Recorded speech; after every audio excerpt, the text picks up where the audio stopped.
আসসালামু আলাইকুম সবাইকে। আজ আমরা ঘুরতে চলে আসলাম ব্রুনাই সুলতানের রাজপ্রাসাদে ইস্তানা নুরুল ইমানের সামনে। এটি বিশ্বের সবচেয়ে বড় আবাসিক রাজপ্রাসাদ, যা গিনেস ওয়ার্ল্ড রেকর্ড অনুযায়ী স্বীকৃত। এই বিশাল প্রাসাদে রয়েছে প্রায় 1788টি রুম এবং 257টি বাথরুম। এছাড়া এখানে রয়েছে দুটি বড় হল রুম, যেখানে একসাথে 5000-এরও বেশি মানুষ বসে খাওয়া দাওয়া করতে পারেন। প্রাসাদের ভিতরে একটি সুন্দর মসজিদ রয়েছে, যেখানে 1500-এরও বেশি মানুষ একসাথে নামাজ আদায় করতে পারেন। সবচেয়ে সুন্দর বিষয় হলো, প্রতি বছর ঈদ উল ফিতর উপলক্ষে ব্রুনাই সুলতান হাজী হাসান আল বলকিয়া এই রাজপ্রাসাদ 3 দিনের জন্য সাধারণ মানুষের জন্য উন্মুক্ত করে দেন।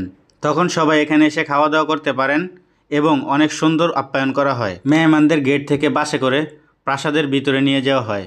প্রাসাদের ভিতরে ঢুকতেই অনেক রকম খাবারের আয়োজন থাকে এবং খাওয়া দাওয়ার পর সুলতান ও তার ছেলেদের সাথে দেখা করার সুযোগ থাকে। আর মহিলাদের জন্য রানী ও রাজকন্যাদের সাথে দেখা করার আলাদা ব্যবস্থা থাকে। খাওয়া দাওয়া এবং সুলতানের সাথে সৌজন্য সাক্ষাৎ শেষে বের হওয়ার সময় সবাইকে একটি সুন্দর গিফট বক্স দেওয়া হয়।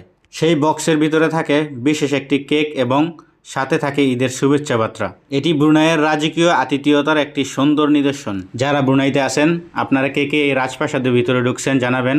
আর যারা এখনও যাননি, সামনে ঈদ আসতেছে, ইনশাল্লাহ সুযোগ পেলে অবশ্যই ঘুরে আসবেন। এবং পৃথিবীর সকল মুসলিম ও সকল প্রবাসী, বিশেষ করে ব্রুনাই প্রবাসীদের জানাই ঈদের অগ্রিম শুভেচ্ছা। ঈদ মুবারক।